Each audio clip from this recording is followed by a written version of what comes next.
வணக்கம் ஜெயன். பரந்தூர் ஏர்போர்ட் அப்படின்றது இனிமே ஹிஸ்டரி. 27,400 கோடி மதிப்புள்ள ஒரு ப்ராஜெக்ட் கம்ப்ளீட்டா எப்படி கொலாப்ஸ் ஆச்சு அப்படின்றத பார்க்கணும். தமிழக முதல்வர் விஜய் அவர்கள் இந்த ப்ராஜெக்டை கைவிட்டிருக்கோம் அப்படின்றத அறிவிச்சிருக்காரு. பிளஸ் இருக்கக்கூடிய சென்னை ஏர்போர்ட்ல எக்ஸ்பாண்ட் பண்ணக்கூடிய ஒரு ஆப்ஷனையும் இல்லை வேற ஒரு இடத்துல ஆல்டர்னேட்டிவ் இடத்துல கொண்டு போகணும்னு சொல்றாங்க. பட் எண்ட் ஆஃப் த டே தமிழ்நாட்டு வளர்ச்சிக்கு இது ஒரு மிகப்பெரிய பின்னடைவு அப்படின்றதுல டிஃபரன்ஸ் ஆஃப் ஒப்பீனியன் எதுவுமே இருக்க முடியாது. இதுல பல வாதங்கள் வருது. கவர்மெண்ட் குறிப்பா சொல்லக்கூடிய சைட் பண்ணக்கூடியது என்ன அப்படின்னு பார்த்தீங்கன்னா, ஏர்போர்ட் அத்தாரிட்டி ஆஃப் இந்தியாவுடைய டெக்னிக்கல் ரிவ்யூவில் சில முக்கியமான விஷயங்களை ஃபிளாக் பண்ணியிருந்தாங்க.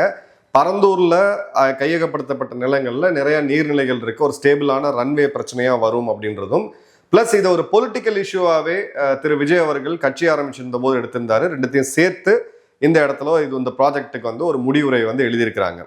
இப்போ முக்கியமான விஷயம் என்ன அப்படின்னு பார்த்தீங்கன்னா, இதில் இருக்கக்கூடிய பேக்ரவுண்டு 2019 டிசம்பர் 16 ஏகனாபுரம் அப்படின்னு சொல்லக்கூடிய கிராமங்களில் இந்த இடத்துல ஒரு லேண்ட் சர்வே ஆக்டிவிட்டி அப்படின்றது நடக்குது. 2019 இது அறிவிக்கப்பட்ட பிறகு கடுமையான எதிர்ப்பை அப்ப எதிர்கட்சியா இருந்த டிஎம்கே பண்ணாங்க. சன் டிவிலேயே அதுக்கான செய்திகள்லாம் வந்துச்சு. 2022 அப்போ நம்மளுடைய முதல்வராக இருந்த திரு ஸ்டாலின் அவர்கள் பரந்தூர் ஏர்போர்ட்டை அனௌன்ஸ் பண்றாரு. அனௌன்ஸ் பண்ணிட்டு சென்னையோடைய செகண்ட் ஏர்போர்ட்டா இருக்கும், தமிழ்நாட்டோடைய 1 ட்ரில்லியன் எக்கனாமி கோலுக்கு இது ஒரு மிக முக்கியமான பங்காற்றும் அப்படின்னு சொல்லியிருந்தாரு. 2022 to 24 டிட்கோ அரசு நிறுவனம் இதற்கான லேண்ட் அக்வசேஷனை உள்ள கொண்டு வராங்க.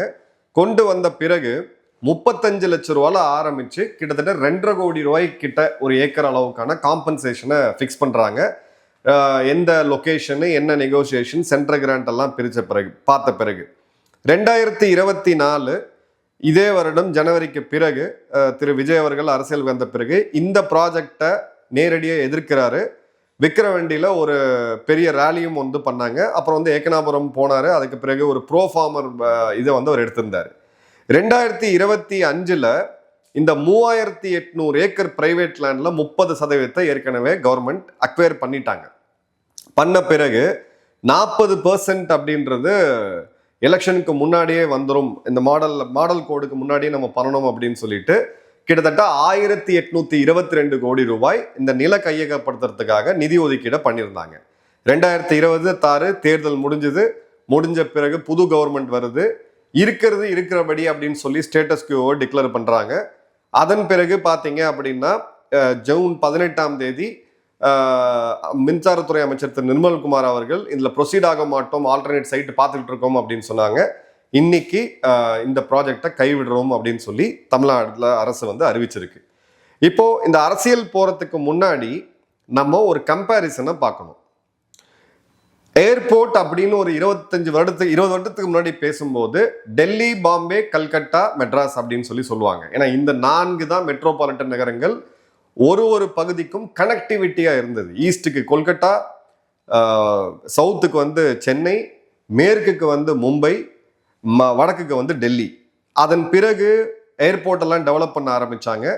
இப்போ நம்மளோட இதை எடுத்தீங்க அப்படின்னா, இப்போ இருக்கக்கூடிய மீனம்பாக்கம் ஏர்போர்ட் 1300 ஏக்கர் பரப்பளவு, கிட்டத்தட்ட வருடத்துக்கு 3 கோடி பேசஞ்சர்ஸை அதிகபட்சமாக அதால் ஹேண்டில் பண்ண முடியும். டாக்ஸிவே கிடையாது, ஏரோ பிரிட்ஜஸ் கிடையாது. இப்போ சர்வதேச விமானங்கள் பெருமளவுக்கு பார்த்தீங்கன்னா A380 ஏர்பஸ் விமானங்கள் தான் வரும். அந்த விமானங்கள் தரையிறங்கிறதுக்கான எந்த ஃபெசிலிட்டியும் சென்னையில் கிடையாது. இப்போ சென்னையில் கிடையாது அப்படின்ற போது அந்த சர்வதேச விமானங்கள் எல்லாமே ஒன்று போய் பெங்களூர்ல இறங்கும், இல்லை போய் ஹைதராபாத்ல இறங்கும். சென்னையில் இறங்குறதுக்கான வாய்ப்பே கிடையாது. பெங்களூர் 4000 ஏக்கர், கிட்டத்தட்ட 5 கோடிக்கும் அதிகமான பேசஞ்சர்ஸ், எல்லா விதமான விமானங்கள் A380 உட்பட பெங்களூர்ல இறங்க முடியும். ஹைதராபாத் 5500 ஏக்கர், கிட்டத்தட்ட 3 கோடி பேசஞ்சர்ஸ் அதை ஹேண்டில் பண்ணும், எக்ஸ்பேண்ட் பண்ண முடியும் எவ்வளோ வேணாலும். டெல்லி 5100 ஏக்கர், கிட்டத்தட்ட 8 கோடி பேசஞ்சர்ஸை ஹேண்டில் பண்ணிக்கிட்டு இருக்கு. நவி மும்பை 2866 ஏக்கர், கிட்டத்தட்ட பார்த்தீங்கன்னா 9 கோடி பேசஞ்சர்ஸை இந்தியாவிலே பிஸியான ஏர்போர்ட்டாக இன்னைக்கு நவி மும்பை இருக்கு, டிசைன் பண்ணியிருக்காங்க, அதை ஃபேஸ் பண்ணிட்டு இருக்காங்க. வைசாக் இப்போ சமீபத்தில் கட்டினது 2203 ஏக்கர். இதுல பாத்தீங்க அப்படின்னா 60 லட்சத்துல இப்ப ஆரம்பிச்சிருக்காங்க. கிட்டத்தட்ட 2 கோடி பேர் வரைக்கும் இதை வந்து ஹேண்டில் பண்ண முடியும் அப்படின்றத பாக்குறோம். ஸோ இந்திய அளவில் சென்னை அப்படின்றது நம்பர் 5 பேசஞ்சர் டிராஃபிக்ல. டெல்லி, மும்பை, பெங்களூரு, ஹைதராபாத், சென்னை. ஆனா டாப் 3 இண்டஸ்ட்ரி எக்ஸ்போர்ட்ஸ்ல சென்னை வந்து நம்பர் 1. குறிப்பா ஆட்டோமொபைல்லையும் சரி, எலக்ட்ரானிக்ஸ்லயும் சரி, 3 இம்பார்ட்டன்டான ஹப் இங்க சென்னையில இருக்கு. அது எலக்ட்ரானிக்ஸ், ஆட்டோமொபைல் மற்றும் சாஃப்ட்வேர்னு சொல்லக்கூடிய மென்பொருள். இதுல கனெக்டிவிட்டி வர்ற அவ்வளோ பேசஞ்சர்ஸும் இந்த விமான நிலையத்தை தான் வந்து போகணும். அதனால தான் நமக்கு வந்து ஒரு எக்ஸ்பான்ஷனே தேவைப்படுதுச்சு. இப்போ மீனம்பாக்கத்தை எக்ஸ்பேண்ட் பண்ண முடியாது. ஒரு பக்கம் சென்ட் தாமஸ் மவுண்ட் அப்படின்னு சொல்லக்கூடிய மலை இருக்கு. அந்த பக்கம் எடுத்தீங்கன்னா காம்பவுண்டை தாண்டி நீங்க பல்லாவரத்தை நோக்கி போனீங்க அப்படின்னா நடுவில் ஒரு சிறு கண்டோன்மெண்ட் இருக்கு. அதன் பிறகு பார்த்தீங்கன்னா கம்ப்ளீட்டா பில்டப் ஏரியா. அந்த வீடெல்லாம் இடிச்சு ஏர்போர்ட்டை கையகப்படுத்தவே முடியாது, வேற வாய்ப்பே கிடையாது. அப்பதான் இவங்க வந்து ஒரு மீனம்பாக்கம் வந்து நம்ம பெங்களூர்ல எப்படி ஒரு புது ஏர்போர்ட் பண்ணாங்களோ, ஹைதராபாத்ல பண்ணாங்களோ, அந்த மாதிரியான ஒரு தேவை இது பண்ணிட்டு பண்ணாங்க. அதன் பிறகு பரந்தூர் வந்து ஒரு ஆப்ஷனா கொடுக்கப்பட்டுச்சு. இப்ப இந்த லேண்ட் ஏர்போர்ட் வேணும்னு கேட்கறது மாநில அரசு, இதற்கான திட்டத்தை வடிவமைக்கிறது மத்திய அரசு, இந்த நிலத்தை ஐடென்டிஃபை பண்ணி கொடுக்கறது மாநில அரசு. அப்பதான் பாத்தீங்க அப்படின்னா ஒரு லெஸ் டிஸ்ட்ரப்டிவ் ஒன். பரந்தூர் வந்து ஏஐயோடைய ஒரு ஏர்போர்ட் அத்தாரிட்டி ஆஃப் இந்தியாவோட ஒரு ஆல்டர்னேட்டிவா இருந்துச்சு. ஏன்னா மக்கள் அதிகமாக இருக்க இடத்துல நீங்கள் வீட்டு அடிச்சுட்டு ஏர்போர்ட் கட்ட முடியாது. லேண்ட் எக்வசேஷன் காஸ்ட் அதிகமாகும், மக்களும் டிஸ்டர்ப் ஆவாங்க. ஸோ ஒரு ஸ்பேர்ஸ்லி பாப்புலேட்டட் ஏரியா அப்படின்னு சொல்லி ஐடென்டிஃபை பண்ணாங்க. ஆனால் அங்கே வந்து நீர்நிலைகள் அதிகம், விவசாய நிலமும். இப்போ பெங்களூரோட இப்போ இருக்கக்கூடிய ஏர்போர்ட்டும் சரி, இல்லை நீங்கள் ஹைதராபாத் ஏர்போர்ட்டும் சரி, ஏன் டெல்லியில் இருக்கக்கூடிய ஏர்போர்ட்டே பார்த்தீங்கன்னா ஒரு காலத்தில் விளைநிலங்களாக தான் இருந்துச்சு. அடுத்தது பார்த்தீங்க அப்படின்னா வைசாக் ஒரு பெஸ்ட் இன் கிளாஸ் அப்படின்னு நம்ம சொல்லலாம். வைசாக்ல இருக்கக்கூடிய ஏர்போர்ட்டை முதல் முறையாக ப்ரொப்போஸ் பண்ணது 2015. இதற்கான அடிக்கல் நாட்டு விழா நடந்தது 2019. இப்போ 7ஆம் தேதி ஜூலை இந்த ஏர்போர்ட் வந்து செயல்பாட்டுக்கு வந்துருச்சு. 15 to 26 கரெக்டாக 11 வருட காலத்தில். நம்ம இந்த ஏர்போர்ட்டுக்கு அடித்தளம் போட்டது அப்படின்றது 2018. 2026 இது கேன்சல் ஆயிருச்சு. இனிமே போய் சென்னைக்கு வெளியில போய் லேண்டு தேடி அந்த லேண்டு இயர்மார்க் பண்ணி சர்வே முடிச்சு ப்ரொபோசல் போட்டு அப்புறம் அதுக்கு அக்விசேஷனுக்கு போய் பிறகு மீண்டும், ஏன்னா சென்னைக்கு வெளியில நீங்க போனீங்கனாலே செங்கல்பட்டு தாண்டிங்கனாலே ஃபுல்லா விவசாய நிலங்கள் தான். விவசாய நிலங்கள் எல்லாமே எங்கேயுமே யாரும் தரிசு நிலம் எங்கேயுமே கிடையாது. அல்டிமேட்டா இதே பிரச்சனை தான் மீண்டும் வரப்போகுது. செங்கல்பட்டு சைடு நீங்க போனீங்கனாலும் சரி, அங்கும் சுத்தி ஏரிகள் தான் இருக்கு. பெங்களூர் சைடு போனீங்க அப்படின்னா இப்ப வெள்ளூர் வரைக்குமே அர்மனைஸ் ஆயிடுச்சு, அங்கேயும் லேண்ட் பார்சல் கிடையாது. ஒரு பக்கம் கடல்ல இருக்கு, அங்க நம்ம வந்து ஏர்போர்ட் அமைக்க முடியாது. அப்ப மீண்டும் அதே ப்ராப்ளத்துல போகும்போது இன்னும் 10 வருட காலம் லேண்ட் ஐடென்டிஃபை பண்றதுல நடக்கும். ஏர்போர்ட் வரதுக்கு இன்னொரு 10 வருடம், 20 வருஷம் அப்படின்ற போது சென்னையோடைய குரோத் இப்ப எந்த அளவுக்கு இருக்கு, இதுக்கு மேல நீங்க போய் ஏர்போர்ட்டை கட்டினா என்ன அப்படின்ற ஒரு மோசமான சூழ்நிலை தான் நம்ம பார்க்கிறோம். இப்போ 3 வருஷத்துக்குள்ள ஒரு complete international greenfield airport with 3800 metre ரன்வேவை வைசாக்ல செஞ்சு முடிச்சிட்டாங்க. ஹைதராபாத் எடுத்தீங்க அப்படின்னா 1999 லேண்ட் அக்வயர் பண்றாங்க. 2001 அதை வந்து கம்ப்ளீட் பண்ண முடிக்கிச்சு. ஃபவுண்டேஷன் வந்து 2005 போடுறாங்க. மார்ச் 2008 அது ஆப்ரேஷனல் ஆயிடுச்சு அப்படின்றத பார்க்குறோம். ஸோ 4 வருஷம் லேண்ட் அக்வயர் பண்ணாங்க. அந்த லேண்ட் அக்வசிஷன்ல 30% எல்லாம் வந்திருக்கு. இப்போ நம்ம ஆப்பர்ச்சுனிட்டி காஸ்ட் அப்படின்ற ஒரு விஷயத்துக்கு வருவோம். இந்த இடத்துல 2022 26 4 வருஷம் கம்ப்ளீட்டா இதுல போயிருச்சு. 4 வருஷத்துக்கு முன்னாடி நீங்க உங்க ஏரியால லேண்ட் என்ன ரேட்டு வித்துது, 4 வருஷம் கழிச்சு இப்ப என்ன ரேட்டு விற்குது அப்படின்றத பாருங்க. இந்த டிஃபரன்ஸை தான் நம்ம வந்து ஆப்பர்ச்சுனிட்டி லாஸ், இதுக்கு ரியல் எஸ்டேட். அடுத்தது பாத்தீங்க அப்படின்னா 1822 கோடி ஸ்டேட் பணம் ஏற்கனவே கமிட் ஆயிருச்சு. கணிசமான லேண்டை அரசாங்கம் கையகப்படுத்திட்டாங்க. இனி அந்த லேண்டை என்ன பண்ண போறாங்கன்ற கேள்வி எழுது. ஏன்னா விவசாயிகளுக்கு திரும்ப கொடுத்து அவங்க எடுக்கணும்னா விவசாயிகள் ஏற்கனவே அந்த பணத்தை வாங்கியிருப்பாங்க, அவங்க எதாவது கமிட்மெண்ட் இருக்கும், செலவு பண்ணியிருப்பாங்க, எல்லாம் பண்ணியிருப்பாங்க. இப்போ அந்த ரேட்ல அந்த இடத்துல யார் லேண்டை வாங்க போறாங்க? பிளஸ் நீங்க ஒரு லேண்டை அக்வயர் பண்ணும்போது சேஞ்ச் இன் லேண்ட் யூஸ் நம்ம சொல்லுவோம். அந்த லேண்ட் அப்படின்றது நஞ்சை புஞ்சை பூமியால இருந்து மாறி ஒரு கமர்ஷியலா இண்டஸ்ட்ரியலைஸ் பூமியா மாறும். இப்ப அதை நீங்க திரும்ப பண்ணும் பொழுது அதுக்கு பின்னாடி யாரு போய் அங்க விவசாயம் பண்ணுவாங்க அப்படின்ற கேள்வியுமே எழுது. அது மாதிரி பாத்தீங்க அப்படின்னா மீனம்பாக்கம்ல இப்ப இருக்கக்கூடிய ஏர்போர்ட் ஃபுல் கெப்பாசிட்டியில போயிட்டு இருக்கு. இதுக்கு மேல அங்க எக்ஸ்பேண்ட் பண்றதுக்கான எக்ஸ்பேன்ஷன்றது நீங்க ஏர்போர்ட்டை எக்ஸ்ட்ராவா சீட்டு போடுறது கிடையாது. ஏரோ பிரிட்ஜஸ் வேணும், ரன்வே வேணும். அது ரெண்டுமே கிடையாது. A380 இங்க இறங்கவே முடியாது. இப்போ இந்த மாதிரி இடத்துல இன்வெஸ்டர் கான்ஃபிடன்ஸ் எப்படி இருக்கும்? இப்போ இதுல சம்பந்தப்பட்ட நிறுவனங்கள், நூற்றுக்கணக்கான நிறுவனங்கள் உள்ள வந்திருப்பாங்க. நாளைக்கு இந்த ஏர்போர்ட்டை வேணான்னு சொல்லிட்டு அடுத்த வர அரசாங்கம் சொன்னாங்க அப்படின்னா இங்க இன்வெஸ்டர் கான்ஃபிடன்ஸ் அப்படின்றது டோட்டலா காலியாகுது. அதே மாதிரி பாத்தீங்கன்னா தமிழ்நாடு ஹையஸ்ட் இண்டஸ்ட்ரியல் ஸ்டேட் இந்தியாலே. தமிழ்நாடுனாவே இண்டஸ்ட்ரி அப்படின்னு சொல்லிட்டு இருந்த அந்த நரேட்டிவ் இன்னைக்கு டோட்டலா காலி ஆகுது. இன்னைக்கு தமிழ்நாட்டுடைய இன்வெஸ்ட்மெண்ட் ஈர்ப்பு அப்படின்றது 10வது ஸ்தானத்தை தாண்டி கீழே போயிட்டு இருக்கு. ஏன்னா எதுக்கு எடுத்தாலும் ப்ரொட்டஸ்ட் அப்படின்றத நம்ம ஜல்லிக்கட்டுக்கு பிறகு பார்த்தோம். சென்னை சேலை 8 வழி பசுமை சாலை எதிர்ப்பு, எந்த ஒரு ப்ராஜெக்டை கொண்டு வந்தாலும் எதிர்ப்பு. அப்ப கம்ப்ளீட்டா நம்ம வேற ஒரு இண்டஸ்ட்ரியல் ஸ்டேட்டா, ஒரு வளர்ச்சியை நோக்கி போகக்கூடிய இந்தியாவுடைய நம்பர் 1 ஸ்டேட்டா இருக்கக்கூடிய நாமும் இந்த இடத்துல கம்ப்ளீட்டா வேற டைரக்ஷன்ல போயிட்டு இருக்கோம் அப்படின்றத பாக்குறோம். இப்போ சென்னையோடைய இந்த இழப்பு, இந்த ப்ராஜெக்ட் இல்ல யாரு என்னன்ற எந்த குறையும் நான் சொல்றதுக்கு இங்க வரல. இழப்பை மட்டும் நான் பேசுறேன். $1 trillion எக்கனாமிக்கு லட்சக்கணக்கான பேர் வெளிநாடுகள்ல இருந்து இங்க வருவாங்க, இங்க இருந்து வெளிநாடுகளுக்கு போவாங்க, இன்டர்சிட்டி டிராவல் நடக்கும், ஏர் கார்கோ தேவை. இதெல்லாம் இருந்தா மட்டும்தான் அதை நோக்கி நம்ம போக முடியும் அப்படின்றத பாக்குறோம். ஸோ ஒரு 2 ரன்வே டெடிகேட்டடா இருந்தா மட்டும்தான், கார்கோக்குன்னே தனியா 2 ரன்வே இருந்தா மட்டும்தான் இப்ப இருக்கக்கூடிய இண்டஸ்ட்ரிக்கே நம்ம கேட்டர் பண்ண முடியும். நீ ஃபியூச்சர்ல வரக்கூடியது அடுத்தது. அதே மாதிரி பாத்தீங்கன்னா பெங்களூரு, ஹைதராபாத்துக்கு நம்ம நிறைய ஏற்கனவே லூஸ் பண்ண ஆரம்பிச்சிட்டோம். நிறைய இண்டஸ்ட்ரீஸ் அங்க போக ஆரம்பிச்சிருச்சு. ஸோ ஒரு பெரிய ப்ராஜெக்டை இந்தியா தமிழ்நாட்டில் பண்ண முடியாது அப்படின்ற ஒரு நெகட்டிவான சென்டிமெண்ட்டை நோக்கி இங்கே போயிட்டு இருக்கோம் அப்படின்றத பார்க்குறோம். இப்போ அங்கே இருக்கக்கூடிய விவசாயிகள், ஏகனாபுரத்தில் இருக்கக்கூடிய விவசாயிகள், அவங்களுக்கு கண்டிப்பான வாழ்த்துக்கள். ஏன்னா 7 வருடம் அவங்க போராடி இருக்காங்க. அவங்களுடைய வீடு, அவங்களுடைய கோயில், அவங்களுடைய குளம் எல்லாமே அங்கே தான் இருக்குது. ஒரு ஃபார்ம்லேண்ட் சேவ் ஆகிருக்கு.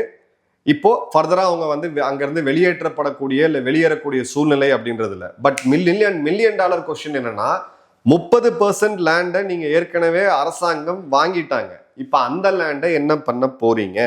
இதை நீங்க ரிட்டர்ன் பண்ணீங்கன்னா உங்களுக்கு அந்த 1500 கோடி ஏதோ வந்திருக்கு, அது வருமா? வராது. இதை நீங்க வேற எதுக்காவது ரீபர்பஸ் பண்றீங்க, இண்டஸ்ட்ரி டெவலப் பண்றேன்னு போனீங்கன்னா அதுவும் அதே விவசாயத்தை தான் காலி பண்ணுது. இல்லை நீங்க ஐடலா விட்டீங்க அப்படின்னா, அரசாங்க லேண்டு ஐடலா இருந்துச்சு அப்படின்னா அது புறம்போக்கு லேண்டுன்றதை யார் வேணா ஆக்கிரமிப்பாங்கன்றது நம்ம எல்லாருக்குமே தெரியும். இப்போ ஏற்கனவே இந்த இடத்துல நிறைய கிராமங்கள்ல அவங்க நிலத்தை கொடுத்துட்டு 35 லட்சம் ரூபா ஒரு ஏக்கரு. அதன் பிறகு அதிகபட்சமா பாத்தீங்க ஒரு வெல் லொகேட்டட் பார்சல் பாத்தீங்கன்னா 2.5 கோடி ரூபா பெர் ஏக்கர் அளவுக்கு வாங்கிட்டு அவங்க வெளியில போயிட்டாங்க. இப்ப அந்த லேண்டை இந்த விலை கொடுத்து யார் வாங்குவா அப்படின்ற கேள்வி எழுது. அந்த லேண்ட் ரேட் ஏறினதுக்கான காரணமே நிறைய பேர் பேசியிருந்தாங்க. நிறைய அரசியல்வாதிகள், பினாமிகள்லாம் போய் லட்சக்கணக்கில் கோடிக்கணக்கில் இன்வெஸ்ட் பண்ணி லேண்ட் வாங்கினாங்க, அது அப்ரிஷியேட் ஆகும் அப்படின்னு சொல்லிட்டு.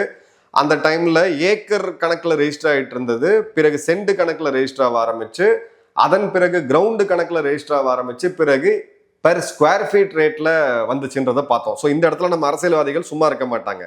இப்போ இந்த லேண்டு காஸ்ட் என்ன அப்படின்றது ஒன்று. இப்போ இருக்கிறதுலே பாவப்பட்ட ஆட்கள் யாரு அப்படின்னு பார்த்தீங்கன்னா, அந்த சென்னை விமான நிலையத்தை பயன்படுத்தக்கூடியவங்க, விமான பயனாளிகள். நீங்க உங்க டிக்கெட் எடுத்து பார்த்தீங்கன்னா USF அப்படின்றத வச்சிருப்பாங்க, யூசர் சர்வீஸ் ஃபீ அப்படின்றது. இன்னொன்று பார்த்தீங்க அப்படின்னா ஏர்போர்ட்டுக்கு அப்படின்னு ஒரு ஃபீ இருக்கு. நீங்க எப்படி சுங்கசாவடியில அந்த ரோடு போட்டதுக்கான பணத்தை நம்ம ஒரு 20 வருடம் அந்த 50 ரூபாயா 100 ரூபாயா கட்டுறோமோ, அதே மாதிரி ஒரு டிக்கெட்லையும் பார்த்தீங்கன்னா ஒரு 600 ரூபால இருந்து 1200 ரூபா வரைக்கும் இந்த சார்ஜஸ் இருக்கும். இதெல்லாம் ஏற்கனவே கட்ட ஏர்போர்ட்ல, பெங்களூர் ஏர்போர்ட்டிங்ல இந்த இதெல்லாம் பார்க்கலாம், டெல்லியில பார்க்கலாம். இப்போ இந்தியாவில் சென்னையில் இதுக்கு மேலே ரியல் எஸ்டேட் காஸ்ட் ஏற்கனவே எங்கேயோ போயிருச்சு, ஸ்கொயர் ஃபீட்ல போயிருச்சு. இதுக்கு மேலே போய் நீங்கள் லேண்ட் அக்வயர் பண்ணி நீங்கள் 18ல் அக்வயர் பண்ணியிருந்தா இந்நேரம் ஏர்போர்ட்டே முடிச்சிருக்கலாம். நீங்கள் பரந்தூர் மக்கள்கிட்ட உட்காந்து பேசி, ஒரு அமைச்சர், துறை ரீதியாக அமைச்சர் அங்கேயே ஒரு கேம்ப் ஆஃபீஸை போட்டு அவங்களுக்கு இதில் இருக்கக்கூடிய விஷயங்களை புரிய வச்சு, இல்லை அவங்களையுமே இதில் ஒரு பார்ட்டாக எடுக்க வச்சு ஏதாவது ஒன்று பண்ணி ஒரு செட்டில்மெண்ட் பண்ணி தான் எல்லா ஏர்போர்ட்டையும் கொண்டு வராங்க. விவசாய நிலங்கள் கையகப்படுத்தும் போது இந்த பிரச்சனை வரதான் செய்யும். அதை விட்டுட்டு இப்போ இதுக்கு மேலே போய் நீங்கள் லேண்டு தேடி சென்னையிலேருந்து நீங்கள் சுற்றி போனீங்க அப்படின்னு பார்த்தீங்கன்னா, செங்கல்பட்டு இந்த பக்கம் NH 44 எடுத்தீங்கனாலும் இதே கதை தான். இங்கே போய் நீங்கள் காஸ்ட் ஆரம்பிச்சிங்கன்னா இன்னைக்கு இருக்கக்கூடிய காஸ்ட், கன்ஸ்ட்ரக்ஷன் காஸ்ட் 2018 கிட்டத்தட்ட 1.5 மடங்கு அதிகரிச்சிருக்கு. இனி அந்த காஸ்ட்டை யார் பே பண்ணுவாங்க அப்படின்னு பார்த்தீங்கன்னா, இந்த ஏர்போர்ட்ல வரக்கூடிய ஒரு சராசரி சென்னை வாசி தான் இதை பே பண்ண போறாரு. இப்போ சில வெல்ஃபேர் மெஷர்ஸும் சேர்ந்து கூட அறிவிச்சிருக்காங்க அப்படின்றத பார்க்குறோம். இப்போ பரந்தூரை ஏன் சூஸ் பண்ணீங்க அப்படின்ற கேள்வியை எழுப்புறாங்க. பன்னூர் தான் ஏஐயோடைய ஒரிஜினல் ஏர்போர்ட் அத்தாரிட்டி ஆஃப் இந்தியாவுடைய ஷார்ட் லிஸ்டட் ஆல்டர்னேட்டிவாக தான் பரந்தூர் இருந்துச்சு. பிரைமரி அப்படின்னு சொன்னது பன்னூரை தான் அவங்க சொல்லியிருந்தாங்க. இந்த இடத்துல பரந்தூரில் பாப்புலேஷன் கொஞ்சம் டென்ஸாக இருக்குது, 30க்கும் அதிகமான நீர்நிலைகள் இருக்கு. இதெல்லாம் தாண்டி நீங்கள் அதை ஏன் செலக்ட் பண்ணீங்க அப்படின்றதுக்கு அந்த கேள்விக்கு நான் உங்கள்கிட்டயே ஓப்பனாக விடுறேன். இந்த கமெண்ட்ல மறக்காமல் போடுங்க. அதே மாதிரி பார்த்தீங்க அப்படின்னா 1005 ஒரு வீடு 1005 வீடுகளை வந்து இழக்க வேண்டிய சூழ்நிலை வருது. அதில் ஏகனாபுரத்தில் மட்டுமே பார்த்தீங்கன்னா 605 வில்லேஜஸ், 605 வீடுகள். ஸோ அங்கே தான் அதிகமான பிரச்சனைகள் இருக்கிறத நம்ம பார்த்தோம். DMK government 2023 Tamil Nadu land consolidation for special projects act கீழே இதை வந்து ஒரு ஸ்பெஷல் ப்ராஜெக்டாக கொண்டு வந்தாங்க. அதன் பிறகு அந்த போராட்டங்கள் எல்லாம் எந்த அளவுக்கு நசுக்கப்பட்டது அப்படின்றத நம்ம பார்த்தோம். அதே மாதிரி காம்பன்சேஷன் பார்த்தீங்க அப்படின்னா கைட்லைன் வேல்யூல இருந்து 3 to 7 மடங்கு அப்படின்னு சொன்னாங்க. 35 லட்சம் ரூபா ஒரு ஏக்கருக்கு அப்படின்னு இருந்தது. வெல் லொக்கேட்டட் பார்சல்ஸ்லாம் பார்த்தீங்கன்னா 2.5 கோடி ரூபா வரைக்கும் போச்சு. இது எல்லாத்துக்குமே ப்ரூஃப் இல்லை, இது எல்லாமே நியூஸ்ல வரக்கூடிய செய்திகள்லாம் நம்ம சொல்றோம். ஸோ இந்த இடத்துல அவுட் சைட் லேண்ட் ஓனர்ஸ்ட் வந்து நிறைய கன்வர்சேஷன் நடந்திருக்கு. அந்த கிராமத்தை சம்பந்தம் கிடையாது. 17.5 ஏக்கரை 19 பேர்கிட்ட இருந்து வாங்கின கதையெல்லாம் நடந்திருக்கு. அப்போ என்ன ஆச்சு, ஏற்கனவே யாரோ போய் இந்த லேண்டை வாங்கி இந்த காம்பன்சேஷன் கிடைக்குன்னு சொல்லிட்டு விவசாயிகளுக்கு அங்கே ஒரிஜினல் லேண்ட் ஓனர்ஸுக்கு கம்மியாக காசை கொடுத்து அரசாங்கத்துக்கு அதிக விலையை வித்துட்டு நடுவில் வந்து ஒரு காசு பார்த்துருக்காங்க அப்படின்றது ஒரு குற்றச்சாட்டு எழுது. 1004க்கும் அதிகமாக இந்த ப்ரொட்டஸ்ட் போய் அதை வந்து கம்ப்ளீட்டாக மீடியாலேயே வராமல் பார்த்துக்கிட்டு இது சால்வ் ஆயிரும்னு நினச்சி இன்னைக்கு ஒரு புதுசாக இந்த அரசாங்கம் பார்த்தீங்கன்னா இதை வந்து சொல்கிறாங்க. இப்போ இருக்கக்கூடிய டிவிக்கே அரசுக்கு இதுல ஒரு 3 சிக்கல் இருக்கு. இப்போ உடனடியாக விவசாயிகளுடைய நண்பன் அடிச்சு நவுத்திட்டாருன்னு சொல்லிட்டு அவங்க எல்லாமே கொடுத்துட்டு இருக்காங்க. நிறைய ரீல்ஸ் பார்க்க முடியுது, வீடியோஸ் பார்க்க முடியுது. ஷார்ட் டேர்ம்ல கண்டிப்பா கெயின் இருக்கு. மீடியம் டேர்ம்ல நீங்க என்ன பண்ண போறீங்க? உங்களுடைய இன்வெஸ்ட்மெண்ட் பிட்சு அவங்களுடைய தொழில்துறை அமைச்சர்ல இருந்து பல அமைச்சர்கள் இன்னைக்கு பல பேர்கிட்ட பேசிட்டு இருக்காங்க, பல நாடுகள்கிட்ட பேசிட்டு இருக்காங்க. அது எல்லாமே பார்த்தீங்க அப்படின்னா இந்த ஏர்போர்ட்ல யாராவது வந்து இறங்கினாங்க, இப்போ இருக்கக்கூடிய சென்னை ஏர்போர்ட்ல கண்டிப்பா இன்வெஸ்டர்ஸ் உள்ள கொண்டு வர்றதுக்கு வாய்ப்பே கிடையாது, தயங்குவாங்க. ஏன்னா பெட்டர் ஆல்டர்னேட்டிவ் அவங்களுக்கு ஆந்திராலையும் தெலுங்கானாலையும் கர்நாடகாலையும் கிடைக்குது அப்படின்றத பார்க்குறோம். இப்போ இந்த இடத்துல நம்ம பார்க்கறது என்னன்னா, என்ன பிளான் அப்படின்றத இப்ப தெரியல. இப்போ எங்க புது ஏர்போர்ட் வரப்போகுது, எப்போ அதை நம்ம ஆரம்பிக்க போறோம்? ஓகே, அதே கேள்வி நம்ம கேட்குறோம். ஒரு பக்கம் கடல், ஒரு பக்கம் திருச்சி ஹைவே, ஒரு பக்கம் ஆந்திரா ஹைவே, இன்னொரு பக்கம் பெங்களூர் ஹைவே. பெங்களூர் ஹைவேல உங்களுக்கு இடம் இருக்குதா? கண்டிப்பா கிடையாது. ஏன்னா அங்கிருந்து தான் நீங்க தாண்டி வரீங்க. இந்த விவசாயிகள் பூமி பாதிக்கப்படக்கூடாதுன்றது அந்த ப்ராஜெக்டை கேன்சல் ஆகுது. சென்னை செங்கல்பட்டுல இடம் இருக்கா? உங்களுக்கு அங்கேயுமே இடம் கிடையாது. அப்படியே நீங்க தாண்டி ஒரு சென்னையை விட்டு ஒரு 80 கிலோமீட்டர் தாண்டி நீங்க திண்டிவனமே போனாலும் அங்க இருக்கிறதும் விவசாய நிலம் தான். அதே லாஜிக் தான் அங்கேயும் வந்து நிற்கும். மிச்சம் இருக்கிறது என்ன? ஆந்திரா ஹைவே. ஆந்திரா ஹைவேல நீங்க போனீங்கன்னா 60 கிலோமீட்டர் தாண்டி ஆந்திரா வந்துடும். அப்போ 60 கிலோமீட்டருக்குள்ள உங்களுக்கு லேண்ட் பார்சல் இருக்கா? கண்டிப்பா கிடையாது. ஏன்னா ஃபுல்லா இண்டஸ்ட்ரீஸ் ஆயிடுச்சு. அப்போ ஆந்திரா கிட்ட நீங்க பேசி ஆந்திராவோட எல்லையில ஒரு ஏர்போர்ட்டை கொண்டு வந்து சென்னையை கொண்டு போய் அங்கே கனெக்ட் பண்றது தான் ஒரு சின்ன ஆப்ஷனா நமக்கு தெரியுது. இப்போ ஆந்திரா அரசாங்கம் அதுக்கு என்ன சொல்லுவாங்க, என்ன ஒத்துக்குவாங்க அப்படின்றது, ஏன்னா ஸ்டேட்டோடைய லேண்ட் அலோகேஷன் அப்படின்றது ஒரு மாநிலம் சம்மந்தப்பட்டது. ஒரு பக்கம் கடல் இருக்கு. சரியா சிக்கிருச்சு. இது யார் தவறு யார் சரின்ற வாதத்துக்கே நான் வரல. பட் மாநிலத்தோடைய வளர்ச்சிக்கு இது ஒரு பெரிய பின்னடைவு. பட் அங்கே போராடின விவசாயிகளுக்கு என்னுடைய வாழ்த்துக்கள். உங்கள் கமெண்ட்ஸை கமெண்ட் பாக்ஸில் போடுங்க. நன்றி, வணக்கம், ஜெயஹிந்த்.